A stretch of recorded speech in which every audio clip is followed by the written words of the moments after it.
Our next session is the opening salvo, the new leadership our time demands, that will be chaired by Monika Rosen, Vice President of the Austro-American-Society. We welcome her with a big round of applause.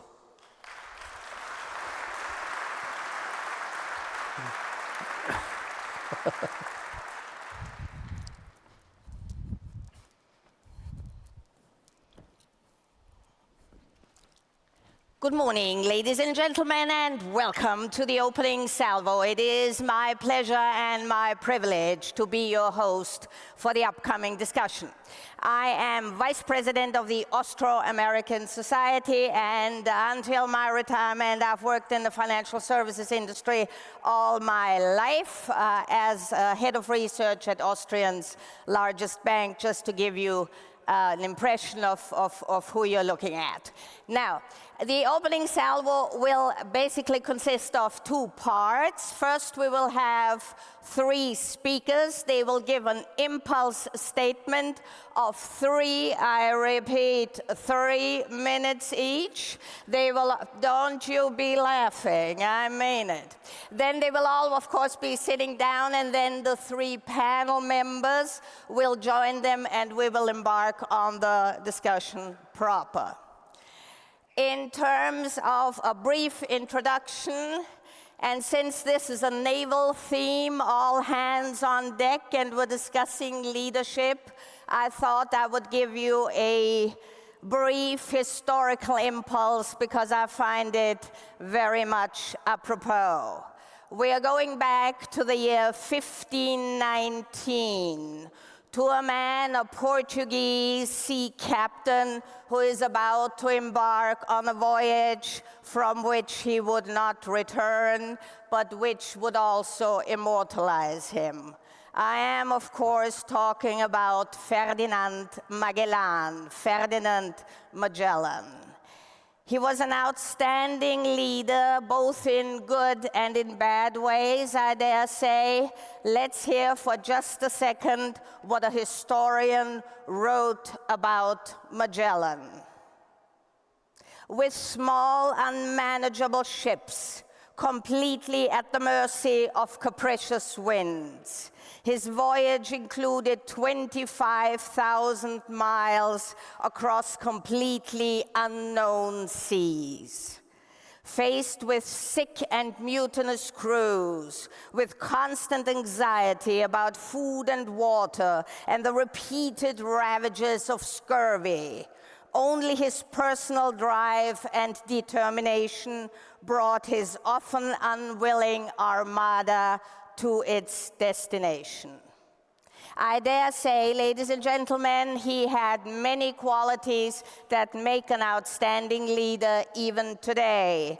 Vision, determination, resilience, courage in the face of adversity, and a trait I find sometimes overlooked, and that is skill. He was a very competent navigator. But there was also plenty of shadow. He was rigid. He was ruthless. He lacked diplomatic skills. And alas, you will forgive me for saying this, he was a man. He suffered from male overconfidence. In the end, there you go.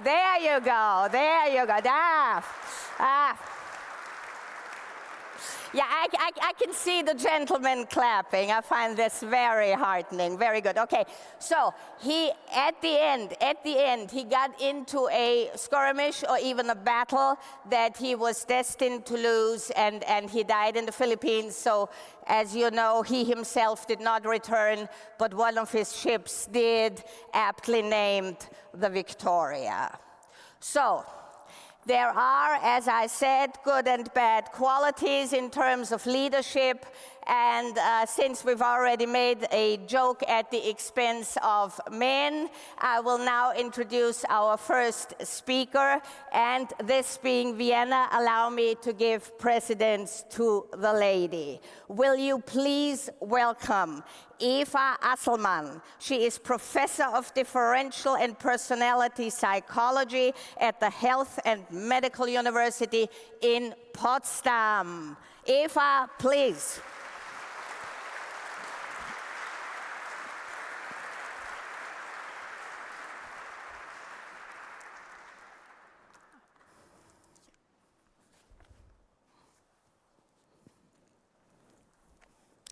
This is your chance to speak, lady. 3 minutes. Now. Yeah, oh, yes. So, yeah, I thought we should sit first, but great. Okay. Yeah, I'm very happy to be here and to speak with you about leadership. When we speak about leadership, we often think about structures, people, strategies. But often, it's helpful to look at a single moment of human courage. I often think of Marie Curie working late at night in a dark shed in Paris around 1900. People told her it was hopeless to search for a force no one could see that perhaps even didn't exist. And yet she kept going. Not because she was safe, but because she believed that her work mattered. Years later, she uncovered the invisible force of radioactivity, and she changed how we understand the world. Her story tells us something essential. Real change starts within. With an idea and with the courage to stay with it, to stay engaged, even if everything feels uncertain. This kind of trust is more important, but also more difficult than ever, because technologies move faster than we can adapt, and systems shift before we can settle. Faced with all this change, our instinct is to seek control. We analyze more, we meet longer, and we move less. Because our brain shifts into a state of mild threat, more alert but less creative. We freeze instead of act. As a psychologist, I see this pattern nearly every day. Brilliant people freezing under pressure. Not because they lack skill, but because their brain mistakes uncertainty with threat. Evolution shaped this response in order to keep us safe and alive. But the problem is, in our modern world, uncertainty is the rule, not the exception. We won't stop the waves, but we can learn to ride them. Because it's motion that keeps balance. Like a surfer who stays upright by moving and not by holding still. Leadership today means moving, even if everything feels uncertain. So what defines leaders who navigate uncertainty? They share one conviction, that their actions matter, even if the path ahead is hard to see. Third, they don't focus on what's uncertain, they look at what they can influence and control. Because every step, every action brings clarity, it signals the brain, I can move the system. Second, they redefine success. In turbulence, long-term goals often become blurry. So it's much more useful to focus on progress, on the steady, continuous movement instead of perfection in the end. And third, they reframe uncertainty itself. They don't see it as threat, but as information that we need to adapt and that new opportunities become available. Peter Drucker called this self-management. Modern psychology would call it self-efficacy, the confidence to act under uncertainty. And the good news is, this attitude can be learned at any point of life. In my research, I've studied and found that personality develops across the entire lifespan. And I've also shown that self-efficacy can be trained intentionally. We never lose the capacity to grow. And there's another good news. Self-efficacy is contagious. When leaders show trust, not only in themselves, but also in their teams, then this belief spreads. When people know they can stand up, they can mistakes, they can try again, then something developed that we call psychological safety. When people feel safe and confident enough to contribute, then leadership becomes a shared capacity. Not a role held by a few, but a responsibility shared by the many. Because every culture starts with a state of mind, and every transformation starts with a deliberate decision to act. Thanks. Very good, Eva. Thank you very much. Won't you please be seated?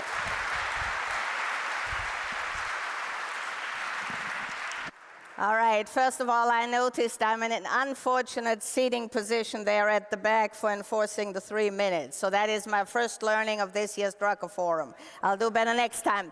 Up next, Michele Zanini. He is co-founder of the Management Lab. A warm welcome, please, to Michele. All right. Okay. Thank you so much, Monika. And good morning, everyone. I hope you're excited as I am about the Drucker Forum this year. We have a fantastic program. I'm part of the team that is helping it, so I'm really, really excited to also be able to share the stage in this opening session. Let me start with a question for you. When your colleagues talk about the leadership team, do they mean A, everyone who can mobilize others and makes great things happen? Or B, the dozen or so EVPs that kind of sit atop the pyramid, right? And I guess for most of you, it's probably B, right? And I think that's a problem. We live in an age of constant flux where the future is less and less an extrapolation of the past. And in this kind of environment to thrive, we need all the leadership capacity, all the change leadership that we can muster. Right? And the problem with leadership development, how we identify and develop people in leadership positions, is that it's very much wedded to this idea of the managerial hierarchy. Right? And I think this creates two big blind spots that we should reckon with.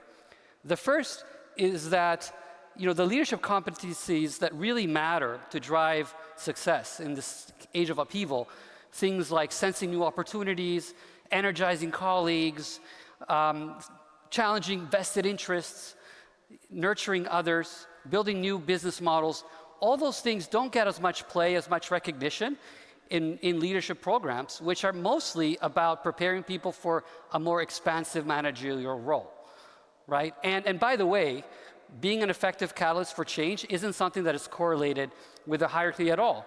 I mean, think about Malala, the girl who challenged the Taliban and became a global champion of girl education across the world, right? How many VPs reported to her, right? 0, right? And that brings me to the second kind of blind spot, which is that leadership development is overly elitist and very stratified. If you think about executive programs, they're about leading the organization. Further down, it's about leading the business, and even further down, leading the team. That makes sense, maybe in principle, but think about what that does, right? It basically assumes that most people, 80, 90% of the people in an organization, can't make sense of the big picture, and perhaps they don't even have to, right? And that assumption maybe made sense 100 years ago, but now people are incredibly skilled. They're much more capable than they used to be. They have access to AI and other tools that give them information, the ability to sense and process a lot of information that used to be scarce and much more privileged. And if you think about the new generations that grew up on the social web, their model of leadership is totally different.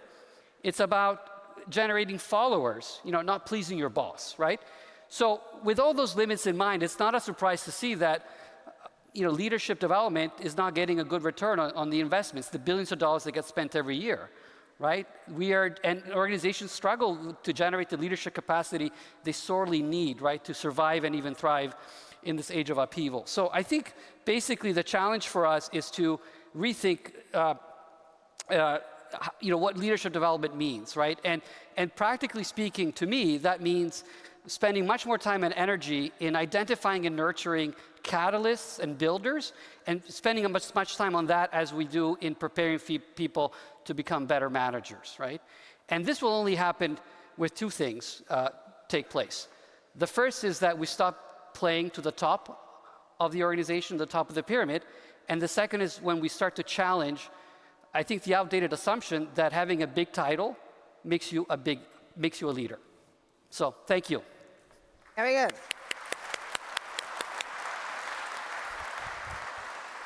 Thank you very much, Michele. And for the final round of the introductory speakers, a warm welcome to Howard Yu. He is Professor of Management and Innovation at the International Institute for Management Development in Lausanne. Howard, welcome.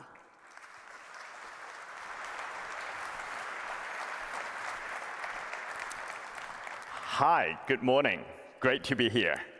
So my name is Howard Yu. I'm the Lego Professor of IMD in Switzerland, looking at management and innovation across line. I'm also the Research Director for Center for Future Readiness.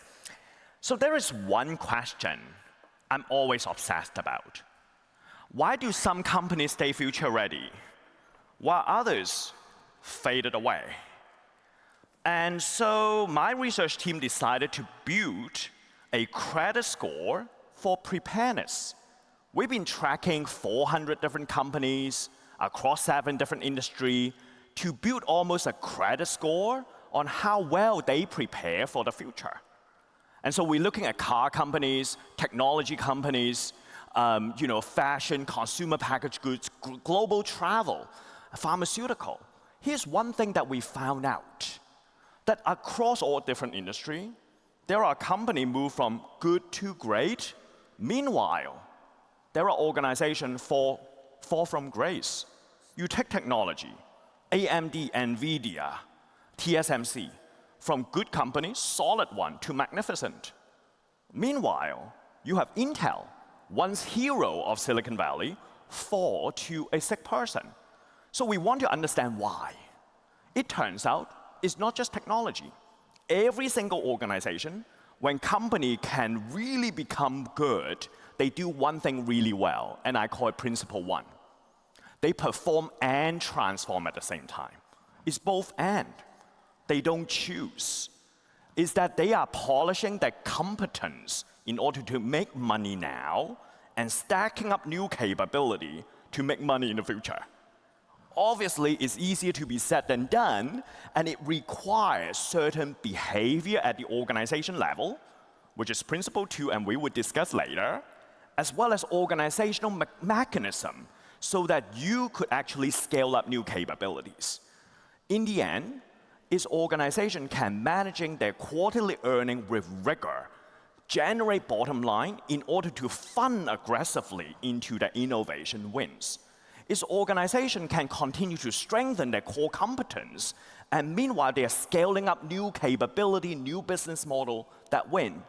Its organization that strengthen their core offering, at the same time expanding their geographical region, as well as product line that wins. And the good news is, this principle can apply across all industry. So whether you're CEO in the room, team lead in the room, these principles should be able to help you to make business future ready. And if you are individual contributor, a new graduate from college, this principle should make your career future-proof. So very much looking forward for our roundtable discussion. Thank you. Thank you very much, Howard.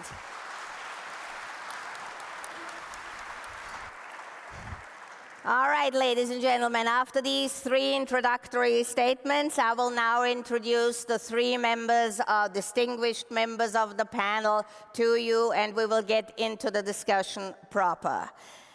Please help me welcome from Miami, I almost said from Miami Vice, Johnny Taylor. He's President and CEO of the Society for Human Resource Management. Welcome to Vienna.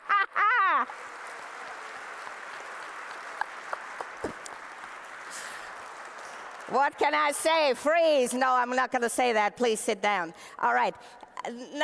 Number two, from Silicon Valley, just about, Enrique Rodriguez. He's head of go-to-market strategy for Europe, Middle East, and Africa at Palo, Alto Networks.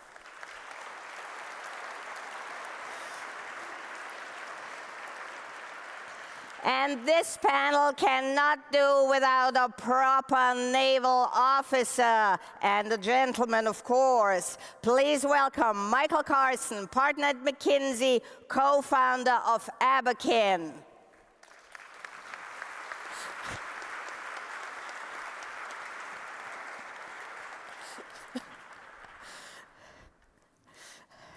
Howard, please move. It's quite all right. It's quite all right.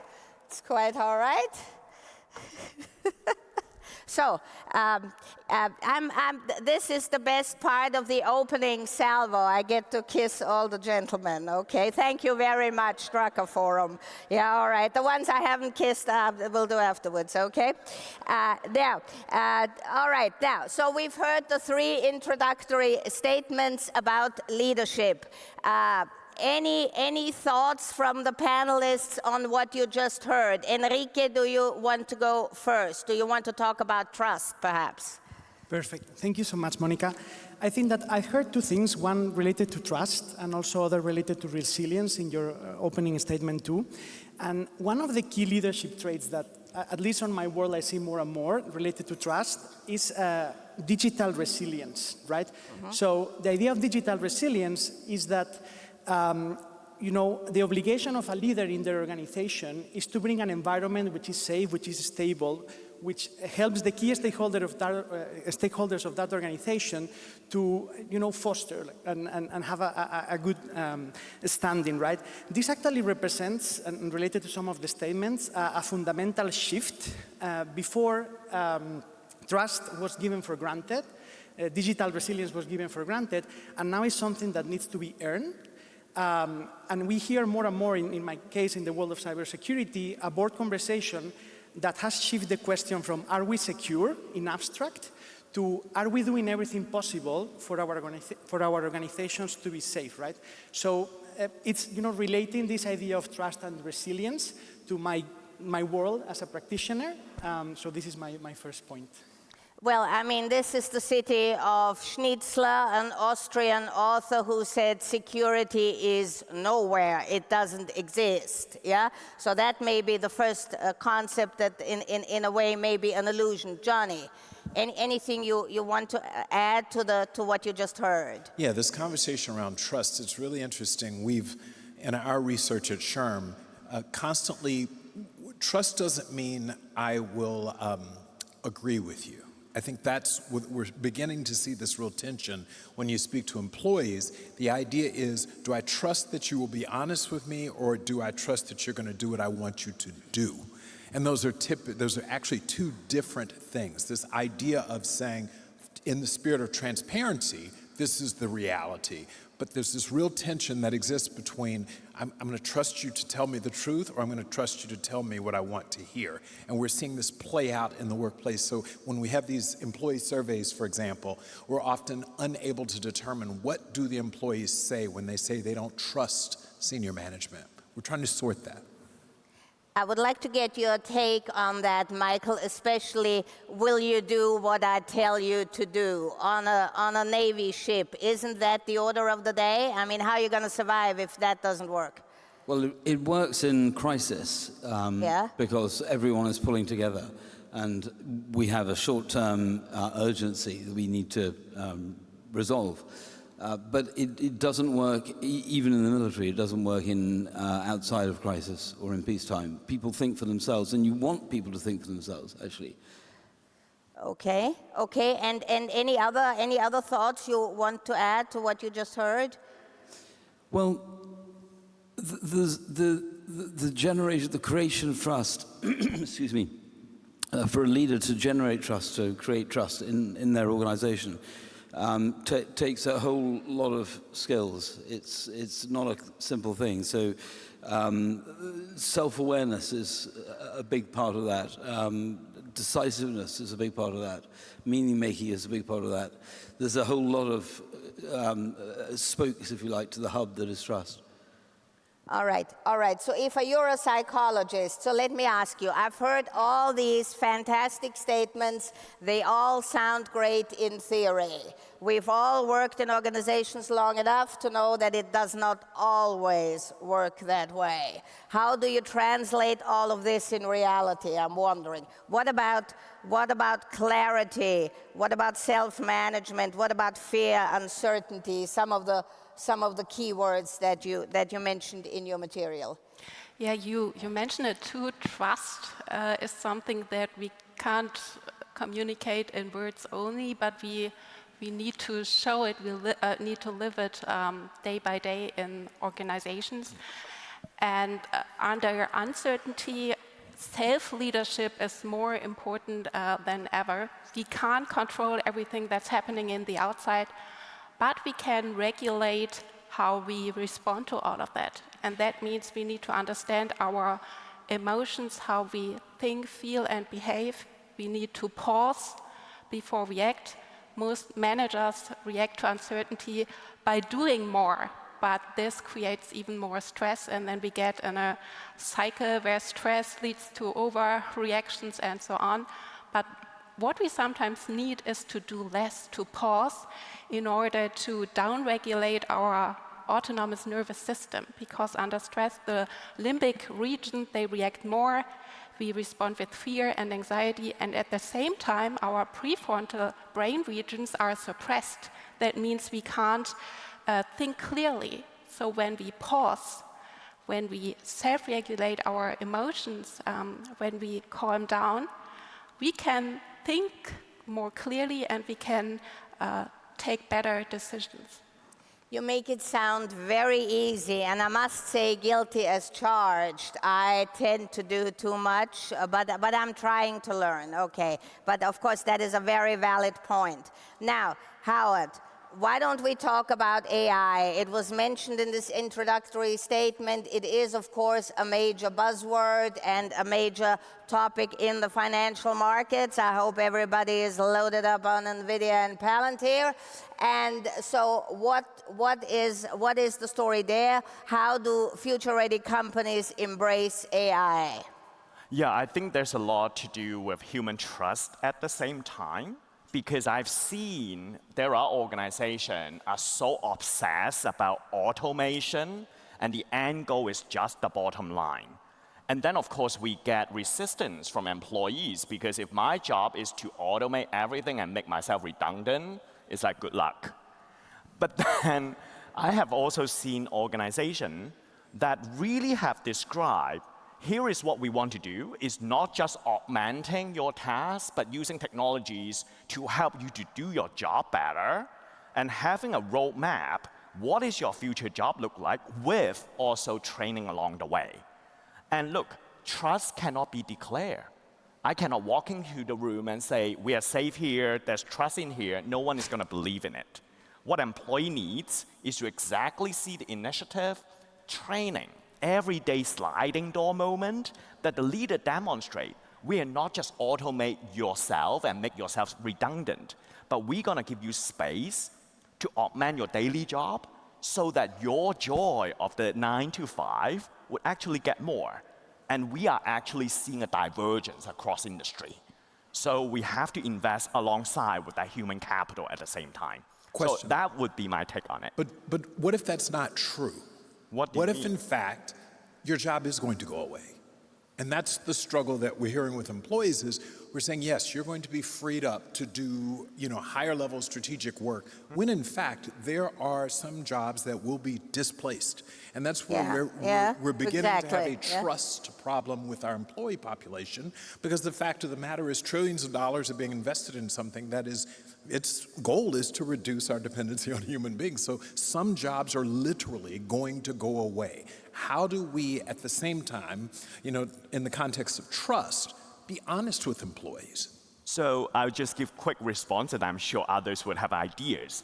Task is fixed, so they would get eliminated. But career or mission should stay constant. So we should need to think about a mission and a job and career rather than task activities. Enrique. At least, coming to the Peter Drucker idea around the knowledge workers, right? Just one quick data point. In my company, we process 1.5 trillion data points a day. At Palo Alto Networks. Yeah, cybersecurity company, more than 150 countries. And we are 16,000 employees, right? So we have quite a few data points to analyze, let's say. So based on this idea of the knowledge worker, how we see it, and I understand there are some criticism around that, but this really frees up the workers to focus on what only they can do, which is bring judgment. A last point, one of our products has reduced the time to detect a threat from weeks to minutes, right? Traditionally, and I'm not going to get in technicalities, but the amount of work that the people in a security operations center, those places with all the screens in the big corporations that were showing where the threats were, now these people, they don't have to devote 3 or 4 weeks to find the issue. They are freed up now actually to resolve the issue, right? So again, it's a practical example of what AI is doing for us. First, to make manageable what is not manageable, and second, to bring it forward. Well, the problem is, surprisingly to me at least, who is certainly not a digital native, as you can tell, is the fact that no other field virtually has lost as many jobs to AI as software engineering. AI can code, yeah? So there you go. Incorporation. And I hope Palo Alto is paying you a decent salary and may you live and prosper, yeah? But well, yeah. I work in strategy, right? So right, great, yeah. But absolutely, the idea is to augment our workers. So. Yeah, you wanted to say something, Johnny? No, it's just, you made the point that I think we honestly, as leaders, are going to have to deal with this issue of human displacement. I think we have to acknowledge that some percentage of the workforce, we have data that suggests in the US that roughly 15% of the US workforce is at high risk, medium to high risk of true displacement. Now, that doesn't mean there's not something on the other side of it, but we have to be very mindful of the fact that our employees are not stupid. They know that some of these jobs, as they currently exist, are going to go away, and then what? Yeah, right. Michele, do you want to add something to that? For instance, why is genuine leadership so rare in most large organizations? Right. Present company always excluded. Yeah. Well, let me maybe just build on what was discussed about AI, because I think there is a third scenario. Not that jobs get displaced, not that jobs get enriched, but jobs become worse. Because basically AI becomes a control tool, and reinforces the worst tendencies we have as managers and leaders. And Adrian Woolridge, who's going to speak later today or tomorrow, has written a wonderful column about it in Bloomberg last week. And I'm old enough to remember all the hype when the web and Web 2.0 came about and how it was going to empower people and create these lateral organizations that were going to flatten the hierarchy. None of that has happened, which doesn't mean that it couldn't happen. I'm actually a big optimist about the potential of AI to free up a lot of human ingenuity, but it's a choice that we have to make, and it stems from whether we treat people as commodities that, whose cost needs to be minimized, or as reservoirs of untapped potential. And so it almost like it stems from that kind of calculus and decision and value system that we have, right? And I think the future is undetermined, and I'm optimistic, but we need to be careful because, this could end up in like even more of a dystopia than we have today. I am very tempted to ask a almost sacrilegious question, because most leaders, let's face it, are men. Men are cowards. How do we get men to tell their employees the truth? Eva, give me a brief reply.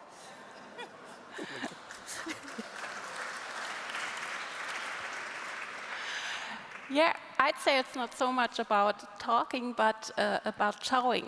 Not control people, but to enable them to cope with change. And what we need is learning agility.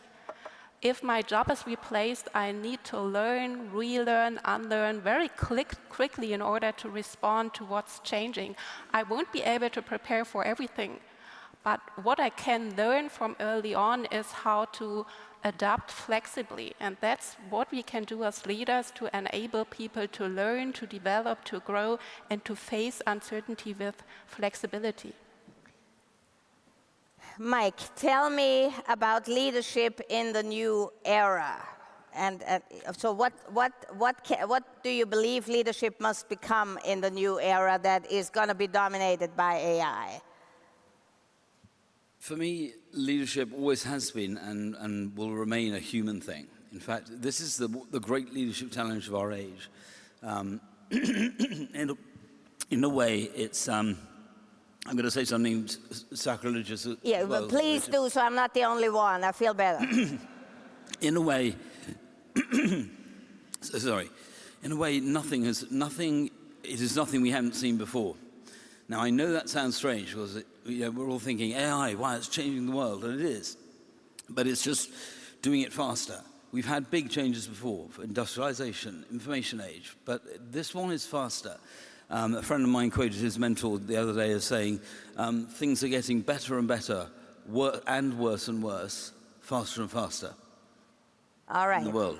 So it's a human thing, and how we lead through this. Future leaders are going to need to lead through other leaders. Future leaders are going to need to connect at a deeper level of empathy with their people.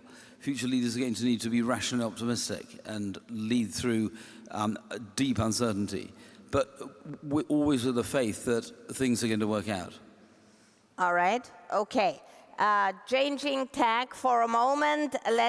We don't, at least as far as I can tell, don't really have a member of the Generation Z here on stage.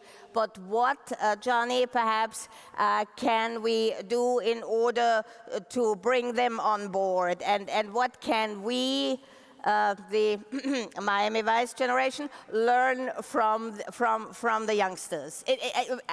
Aside from their technical skills, of course, that I am personally in awe of, but what about the personality traits, perhaps? Yeah, so first of all, I'm offended because I'm a member of the Generation Z. You know, that I'm very sorry. I identify with them, I'm and very therefore sorry. I am. And no, seriously, so first of all, what do they want from us? And you used the word that I think is key, empathy. We literally, the demand for empathetic leadership, particularly for the younger generations, is something, and I use the word demand intentionally because it's not a nice to have anymore. There is an expectation that we as leaders will be more empathetic, and that's not to be confused or conflated with sympathy. It's literally empathetic leadership. So that's something that we're seeing that I think will become absolutely like a requirement if in managing this generation. The second part of your question, what can we learn from them? They are digital natives, and they also they accept and tolerate and embrace change at much faster rates than we did. And it's really interesting when you're working with them. They've seen, we went to school and you study what you study and you expect to be prepared to do something for 30 years. And their expectation, their relationship with work is very, very different. What they're doing today, they have accepted they likely won't be doing 5 years from now, perhaps 3 years from now. So what I'm getting from them is their ability to accept and embrace change, rapid change, to your point, is something that would do us all well in this rapidly changing environment. And what about the often voiced reproach that they don't really have a proper work ethic? They're only interested in work-life balance. They don't want to work 5 days a week. They insist on working from home. They don't want to come into the office. I mean, Jamie Dimon at JP Morgan is trying to bring everybody back in. I sort of agree with him to a certain extent, I don't know. But anyway, so is that totally unjustified? Is that just us, the dinosaurs, being envious of the younger generation? I have a certain sympathy with the bringing people back to work, because I notice that when people are physically present with one another, there's a much deeper connection.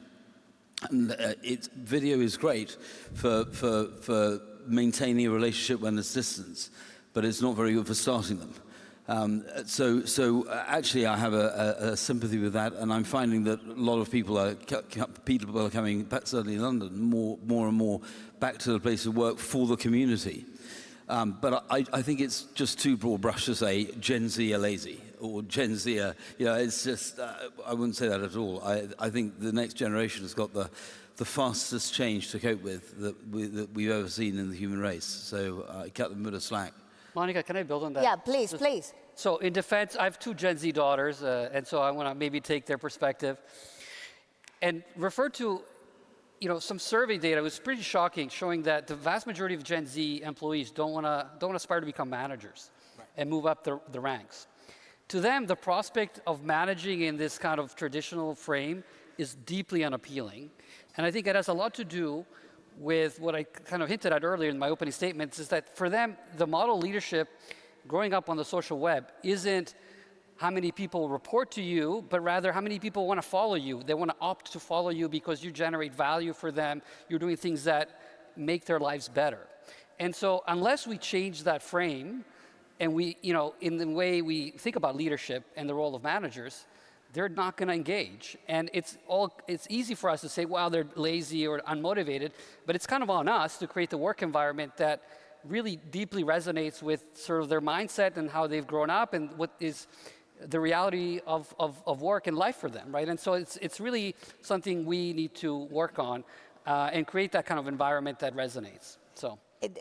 Great, and you almost mentioned my favorite buzzword as an analyst, which is sustainability, and I'm going to be very frank, I'm to a certain extent skeptical of the term. So they want to work in a company with a purpose, etc., but the reality then doesn't match that. It leads to disappointment. How do we deal with that? Any thoughts on that? Well, I think for us as leader, the starting point is really like empathy was being mentioned. A lot of the time I've seen senior manager is almost like lecturing the Gen Z. It's like, oh, you have no attention. But they grew up from a world that if something is not interesting, they swipe away. Yeah. And so we ask them to come back to work 9 to 5, and we stuff them with boring meetings, face to face. They were like, why am I here? So this is our responsibility to really understand when we need face-to-face meeting is creative problem solving. It's not about business review. Send information. Information should be transparent, moving from need-to-know basis to right-to-know. And so I think as leader of, I'm Gen X, I lead a small team of analysts, Gen Z, I need to adapt my way of working, fast feedback loop. They don't wait for half a year and have a 1-hour feedback meeting. They want every day, leave me a voicemail for 5 seconds, and I would pivot. So it's my responsibility to speed up my clock speed, and then we're talking, and then we can dream bigger together. They want a voicemail of 5 seconds every day. Don't talk for more than 1 minute. You say hello and get cracking, my friend. That's 5 seconds. Mine's That's what I would say. I mean, what are you going to say in 5 seconds? I'm serious. Well, so what happened, right? They would leave me like 10 seconds voicemail. I go back and say, okay, go ahead. So it's this rapid feedback. They leave the voicemail, not you. They leave me and I leave back, and everything on WhatsApp. Because if I write them an email, they would write back using ChatGPT. That's the problem. Like, I need to adapt the way they work. But then if it's 10 seconds, it boils down to giving a command. What else can, I mean, it can be phrased as a suggestion, but let's be realistic, it ain't one. Howard, has the telephone gone out of fashion? Because this is one thing I will say generally about Gen Z. They don't phone each other. So, you know, if there's a courageous conversation to be had, that should be had face to face.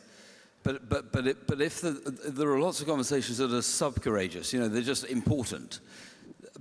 But to try and do that on text message, you lose all the nuance. You're losing 80% of the content. And to that point, I was going to just comment on that. It's really interesting, too.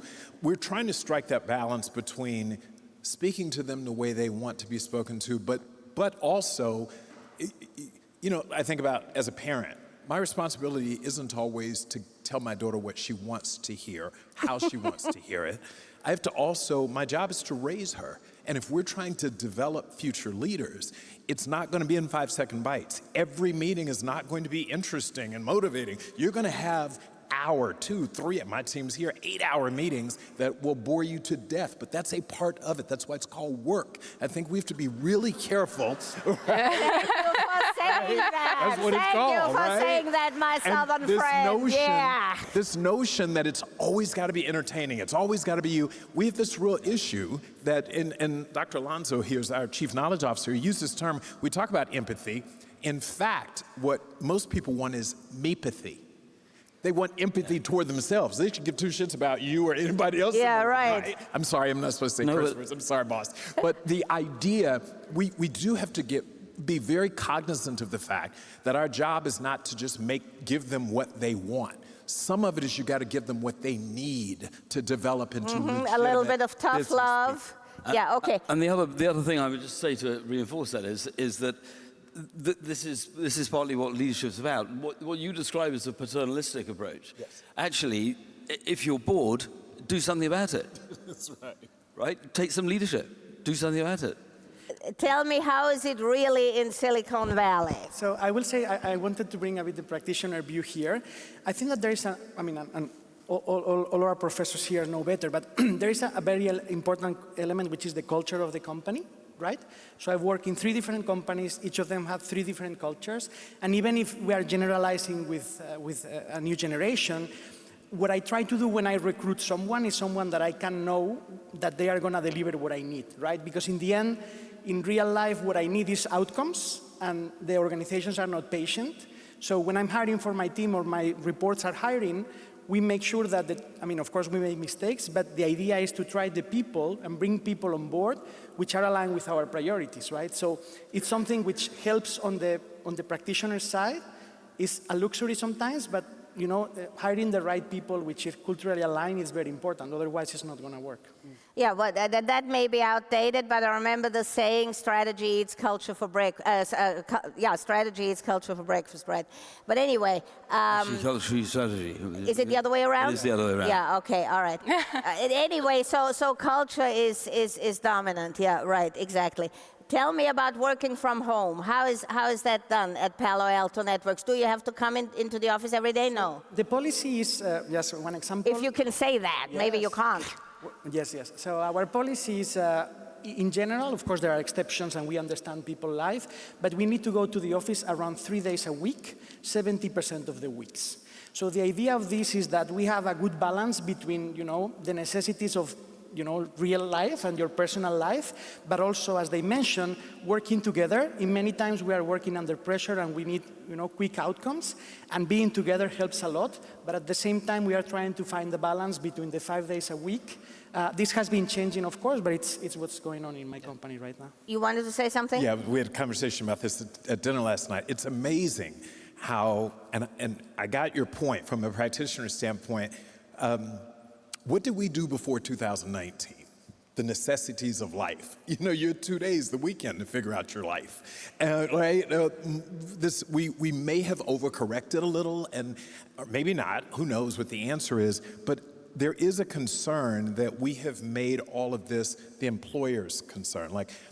The reason you come here is to return value, and if we're You come to the office, you mean? To the office, yeah. right? And value is just not your individual contributions, it's the contribution of the collective. And while you can work remotely, and we've proven that during the pandemic for office workers, desk workers, is it optimal? So the question is not, can you do it? It is, as we begin to measure this, is it suboptimal for long periods of time? I know you hate this word, sustainable, but that's the question. And I think it's early. We're just recently in a true pre-pandemic world, and we're going to figure this out. It was a grand experiment to send everyone home and say, continue to be productive.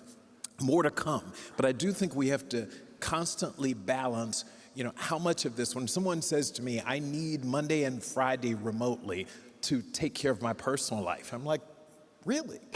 Really, what about my business?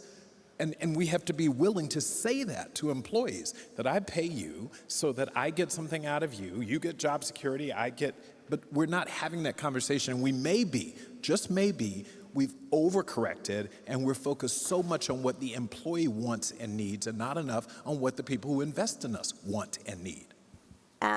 And I'm wondering, a newer generation is no longer interested in making a career. If they stay home too much, then they won't advance on the corporate ladder, or is that no longer a desirable goal? Can I jump?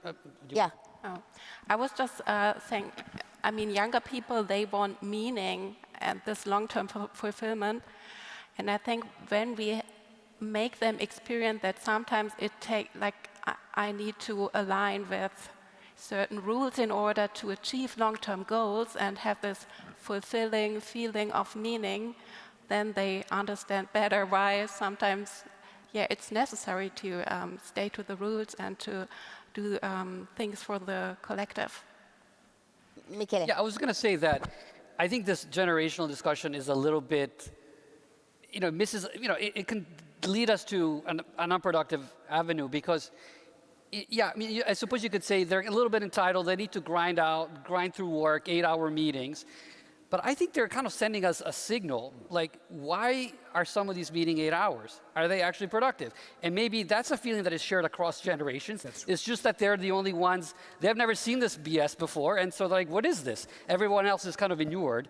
And if you look at the statistics around, on Gallup engagement and how people feel they're treated at work, whether their opinions count, whether they have the development support to have a career, they're all trending negatively across generations, and they're getting worse since 2020 when work from home and all these goodies, were thrown in, right? So it seems to me that the problem isn't so much work from home or do you have flexibility, but rather is the work that people are doing, is it productive? Is it fulfilling? Is it free of all these constraints that make no sense?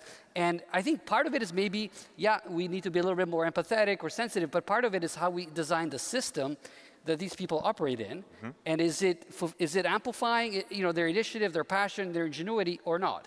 And the evidence suggests that most of it isn't. So I think we need to kind of think very systematically about what it is that in the workplace that doesn't work, and work from home is just maybe one very small part of the puzzle. What about bureaucracy? That is often mentioned as a major obstacle. Any thoughts on that? Oftentimes we hear about senior management team want people to embrace, say, AI and innovation. And I often ask the leader is, okay, that's great, but could your Gen Z employee use your own internal data combined with customer data and market trend, run an experiment with the Gen Z who knows how to do it, and present back to you in 2 weeks? And if it requires 5 approval forms, 7 different emails, then we as leader, we have a cultural issue to fix. So I very much agree with you just mentioned. It really is for us to rethink about, in order for the Gen Z to really embrace our vision and work further. I've seen so many hardworking people out there, the young people. But what they cannot tolerate anymore is exactly the corporate approval and the bureaucracy, things that they don't see adding value. But if they could see that daily work, hourly work can have an impact, boy, they would work overnight. They don't care. Because as long as they have that sense of autonomy, is good. But here is what we could do using technologies to simplify it. And it's only people with positional power can really simplify a complex organization to unleash that human potential. Yes. The only thing, some bureaucracy is good. I mean, one of the issues that we can never, there are reasons why there are redundancies built into systems and approvals are necessary. If you left people up to 11, there were early research on this, let people do what they want to do. And without approvals, you could have 10,000 people doing things that become uncontrollable and unmanageable as well. So I think I'm always careful when we just broadly say bureaucracy is bad, some bureaucracy is necessary for the good of the enterprise. And so when I meet young people they've not been around 30, 40 years, right? They've not seen some of these things where, think about what's happening in air traffic control right now in the United States. Some bureaucracy and redundancies and checks and approvals are necessary for the safety of, right? We just, even in your world, I mean, right? There are some approvals that are necessary, right? Yeah, absolutely. And what we see, at least in my company and in the past, at least you need a minimum of bureaucracy, as you said. But I think the key is to make sure that the outcome, what we expect from this work, it's clear. So everyone is aligned on that. So with a minimal set of rules and a clear outcome, and everyone is aligned on that outcome, is where I've seen that the projects are successful. Monika, can I just... Yeah, please, by all means. I think, there are 2 things. So control is good. I think the question is, how do you get control? You can get it with top-down rules and processes. You can get it in other ways. You can get it with a deep sense of purpose and a shared mission that it acts as a North Star for everyone. You can get it through transparency. You can get it with fast feedback cycles. So if you're doing something wrong, it gets corrected. You can get it with peer feedback. Hey, you're doing something wrong. Someone who's actually close to you can tell you, you probably shouldn't be doing that.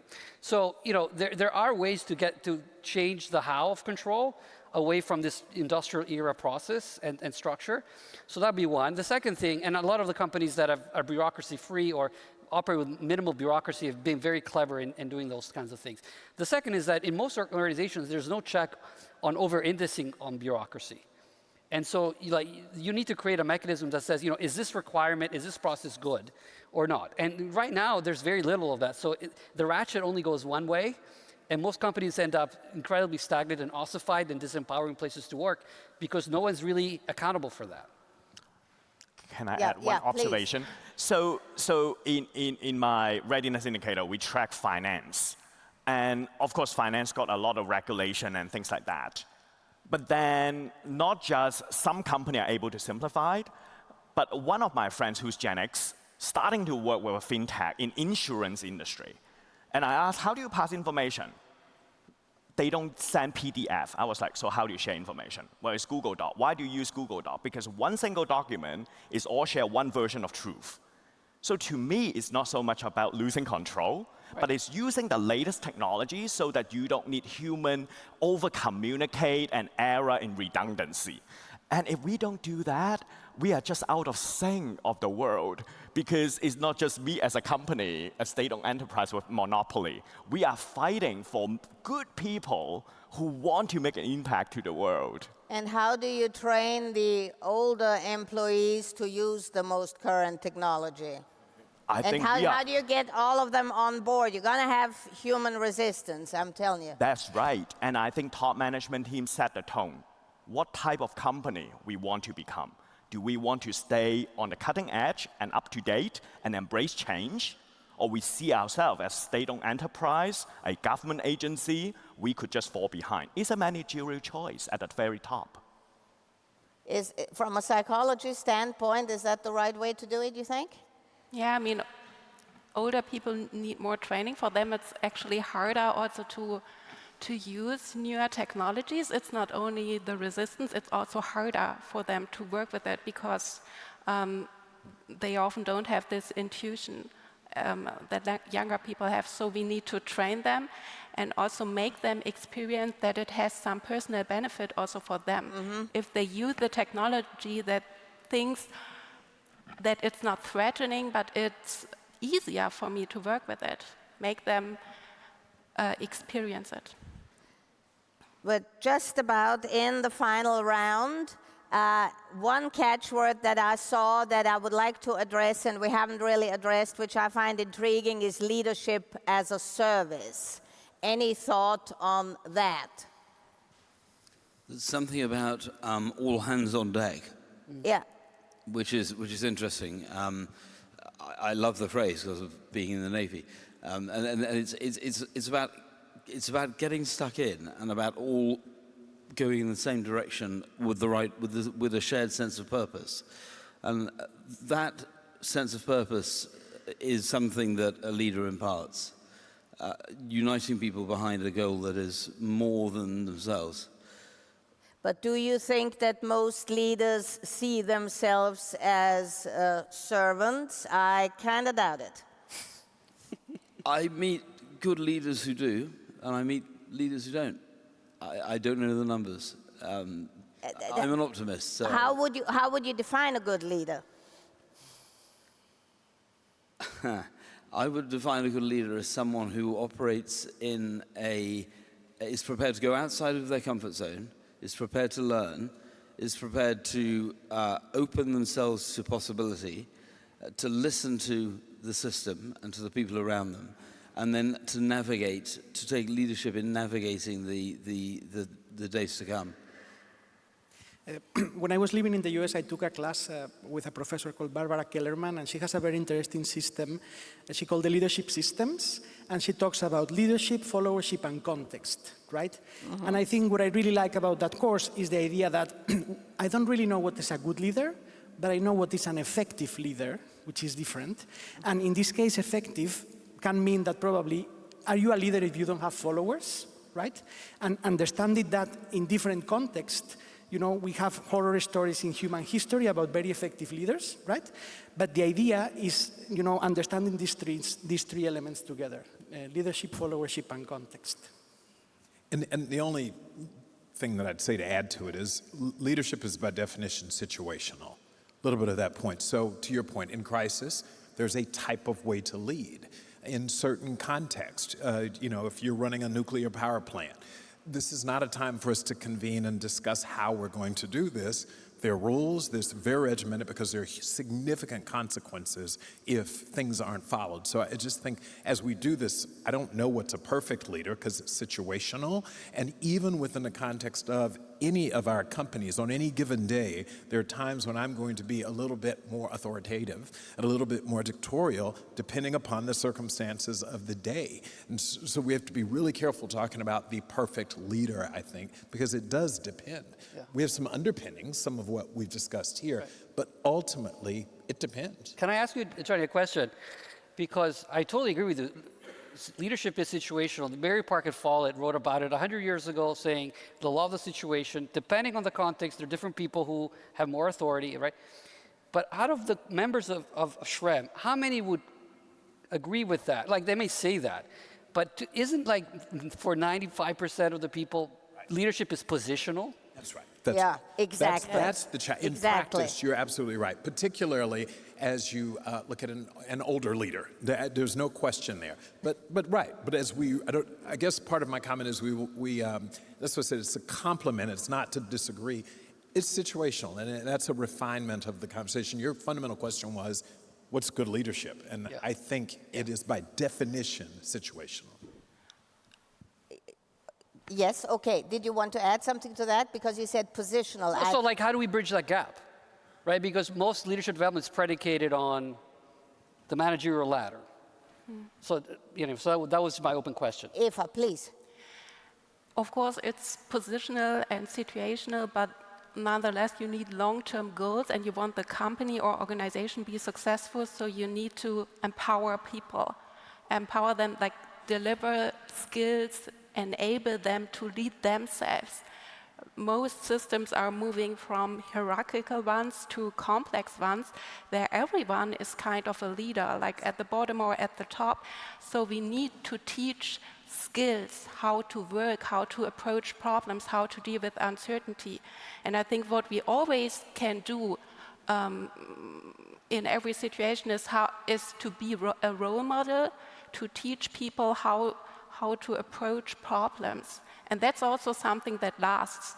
We are facing uncertainty. We don't know whether the company will reach certain goals, but what is a lasting thing about leadership is to impact people, to influence their development, to empower them to be successful in the future. Howard, your thoughts on that? No, just this discussion reminded me the quote, Andy Grove, the legendary CEO, long passed away at Intel. He said, every time when a company gets it right, it's the marriage between positional power and knowledge power together. And today we talk a lot about Gen Z. Of course, they know stuff that senior leader may lack.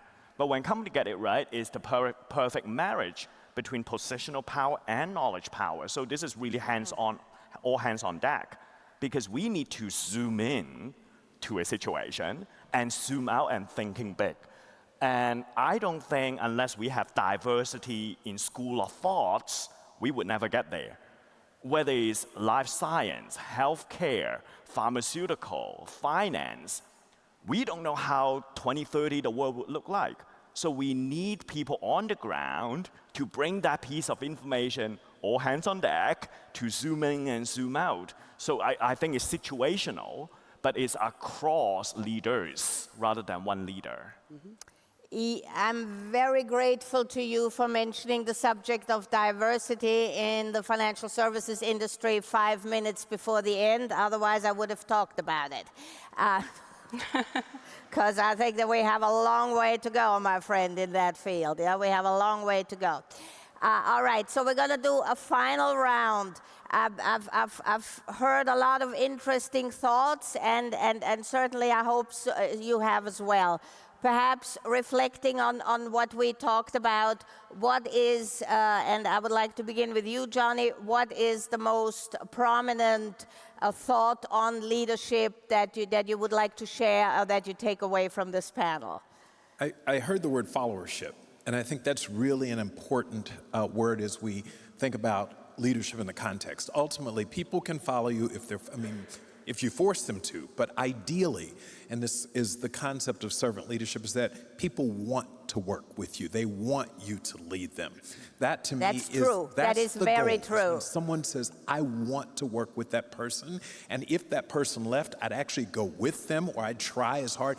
That's when you know you've done something right, is when people voluntarily want to follow you. When I first came into a position of leadership, it was one of the first major revelations. Can I say that many, not all, but many people want to be told what to do? Yeah, go ahead, Michael. What is the most salient thought that you take with you from this panel? It's a word we haven't really mentioned, but I'm going to go with it anyway, courage. The courage of leadership courage comes from cœur, the French word, so it's leadership of the heart. And that is what I think more than anything is going to be needed in the coming days, leadership from the heart. The three great virtues of a leader are faith, hope, and love. Faith that there's something greater at work, hope that you give to the organization and to the people, which is their fuel, and love, which is the service you were talking about. So those three with the red thread of courage. From the Bible, yes, very good. Enrique. Yes, coming back to the beginning, I think the idea of trust is very important. In my case, as I mentioned, the idea of digital resiliency, because, and I think coming to the quote of this session, like the leadership that tomorrow demands, if leaders are unable to create a resilient environment, everything is changing, so they need to make their reality stable to be able to bring outcomes. and that's related to trust. Howard, what is the most important thought that you're taking with you or that you want to share? We just need to assume and have the deep belief that everybody, everywhere, can have the deep capacity to learn. Any resistance is out of this assumption he or she cannot learn enough, or I don't have the ability to learn fast enough, and that generates fear. And again, you know, in the gaming industry, you have 60-year-old guy who is building gaming platform for youngster. Who said Gen Z or Boomer cannot be technologically very good? We can. So as Gen Z can learn how the world works as well. So that deep belief we can all learn is really important. Okay. For me, you know, I love the discussion about leadership being very dynamic and situation specific, and as well as natural. That is, it feeds on people's willingness to follow others. And you know, I'll give you a quick anecdote. W.L. Gore is a very interesting company, 10,000 people, makers of Gore-Tex and thousands of other products. Some people, they have basically no titles at Gore. But on the business cards, it either says associate or it says team leader. And when I'd ask the person, like, how do you get a team leader title? And he goes, well, if you call a meeting and people show up, then you're a leader. And so, like, how do we embed this kind of thinking and practice in how we lead, manage, and organize? That's our challenge. The final word goes to the lady. You talked about resilience. I'd add self-regulation to deal with our own emotions in order to approach problems more openly, because our brain is driven by emotions. Cognitions come second. And if we can do that, we can also approach problems more openly. We can be more flexible in order to find solutions for the future. Very good. I'm right on time, ladies and gentlemen. It's been an outstanding pleasure to be with you. I'm going to leave you with a final thought on Magellan. Never forget, the man is not famous for what he said or even what he wrote, but for what he did. For my guests, ladies and gentlemen.